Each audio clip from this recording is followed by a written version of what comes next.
Hello বন্ধুরা, আজকের এই ভিডিওতে আমরা প্রথম পর্যায়ক্রমিক মূল্যায়নপত্র 2026 সালের পঞ্চম শ্রেণীর আমাদের পরিবেশ বিষয়ের প্রশ্নপত্রটি দেখব এবং এর উত্তর কি আছে সেগুলি আমরা জানব। ঠিক আছে, দেখো এখানে কি আছে। প্রথম পর্যায়ক্রমিক মূল্যায়নপত্র 2026 শ্রেণী পঞ্চম, বিষয় আমাদের পরিবেশ। পূর্ণমান তোমাদের 20-র মধ্যে পরীক্ষা হবে এবং সময় দেওয়া হবে 40 মিনিট। এখানে তোমাদের নিজেদের নাম লিখতে হবে, এখানে বিদ্যালয়ের নাম, আর এখানে তোমাদের ক্রমিক সংখ্যা অর্থাৎ ক্লাসের রোল লিখতে হবে।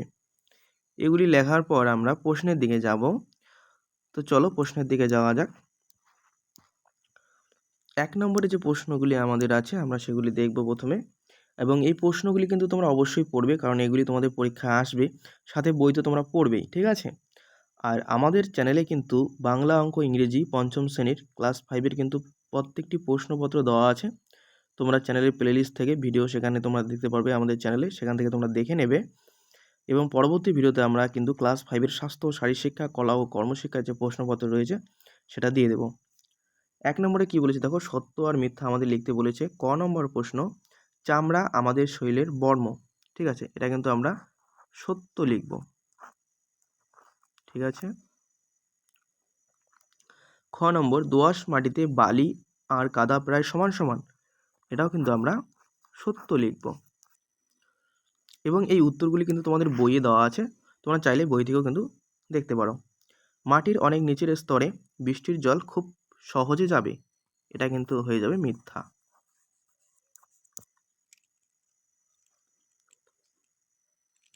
ঘ নম্বর প্রশ্ন, যক্ষ্মা বা টিবি রোগের জীবাণু খুব মারাত্মক নয়।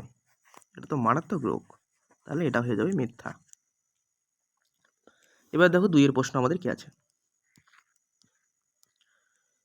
2-এর প্রশ্ন আছে, সঠিক উত্তরটির তলায় দাগ দাও। প্রথম পোষ মেনেছিল কুকুর। এটি শিকারী মাছ হলো বোয়াল।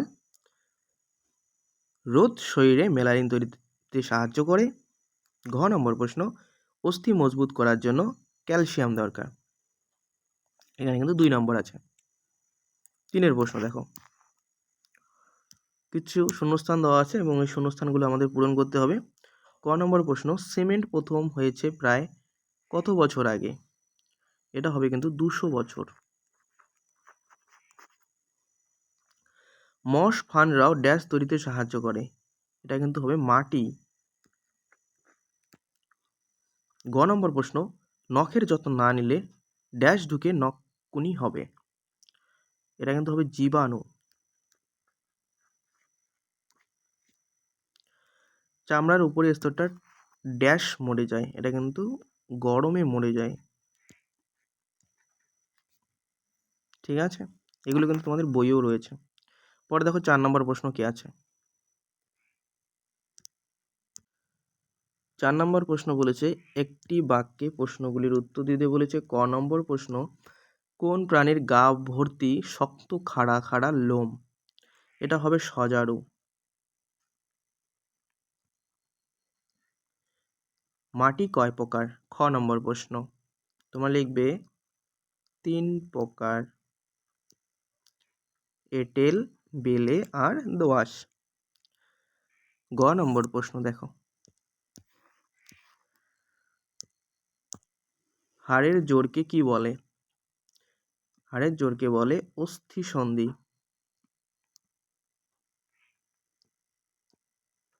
অস্থিসন্ধি। একটি বন্যপ্রাণীর নাম লেখো। হাতি লিখতে পারি আমরা, বাঘ লিখতে পারি। ঠিক আছে। 5-এর প্রশ্ন দেখো, 5-এ বলেছে নিচের প্রশ্নগুলির উত্তর দাও। ক নম্বর প্রশ্ন, মেরুদণ্ডী প্রাণী কাকে বলে, একটি উদাহরণ দাও। আমরা লিখব, যেসব প্রাণীর মেরুদণ্ড বা শিরদাঁড়া, ঠিক আছে, যেসব প্রাণীর মেরুদণ্ড বা শিরদাঁড়া আছে তাদের মেরুদণ্ডী প্রাণী বলে। উদাহরণ যদি আমরা লিখি, উদাহরণ আমরা লিখব মানুষ, মাছ। ঠিক আছে, পরে খ নম্বর প্রশ্ন দেখো কি আছে।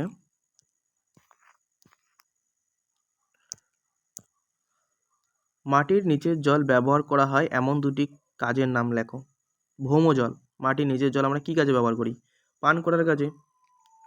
পান করার কাজে একটা হলো। 2 নম্বর হচ্ছে জমিতে জল দেওয়ার কাজে। জমিতে জল দেওয়ার কাজে। ঠিক আছে, এবার দেখো গ নম্বর প্রশ্ন কি আছে। গ নম্বর প্রশ্ন আছে লিগামেন্ট কাকে বলে। ঠিক আছে, লিগামেন্ট কাকে বলে এটা আমরা লিখব হাড়গুলি। ঠিক আছে, হাড়গুলি অস্থি সন্ধিতে দড়ির মতো একরকম জিনিস দিয়ে উপরে লিখছি, হ্যাঁ, লাগানো থাকে, তাকে লিগামেন্ট বলে। হাড়গুলি অস্থিসন্ধিতে দড়ির মতো একরকম জিনিস দিয়ে লাগানো থাকে, তাকে লিগামেন্ট বলে। পরের প্রশ্ন আছে কনুই থেকে কবজি পর্যন্ত হাড়ের নাম কি। এটা আমরা লিখবো, এখন দেখে নাও। আমরা এটা লিখবো কনুই থেকে কবজি পর্যন্ত হাড়ের নাম আলনা ও রেডিয়াস। ঠিক আছে, তাহলে আমাদের কিন্তু পঞ্চম শ্রেণীর পরিবেশ বইয়ের যে প্রশ্নপত্রটি ছিল সেটা কিন্তু হয়ে গেল। সমস্ত প্রশ্নপত্র 20 নম্বরের প্রশ্নপত্র। পরবর্তী ভিডিওতে আমরা কিন্তু স্বাস্থ্য শারীরশিক্ষা কলা ও কর্মশিক্ষার প্রশ্নপত্র দেব, এবং আমাদের চ্যানেলে কিন্তু বাংলা অঙ্ক ইংরেজি পঞ্চম শ্রেণীর প্রত্যেকটি প্রশ্নের ভিডিও রয়েছে, সেগুলি তোমরা প্রত্যেকে দেখে নেবে এবং লিখে নেবে, সেগুলি পড়বে। ঠিক আছে, তাহলে পরবর্তী ভিডিওতে দেখা হচ্ছে। গুড বাই, ভালো থেকো।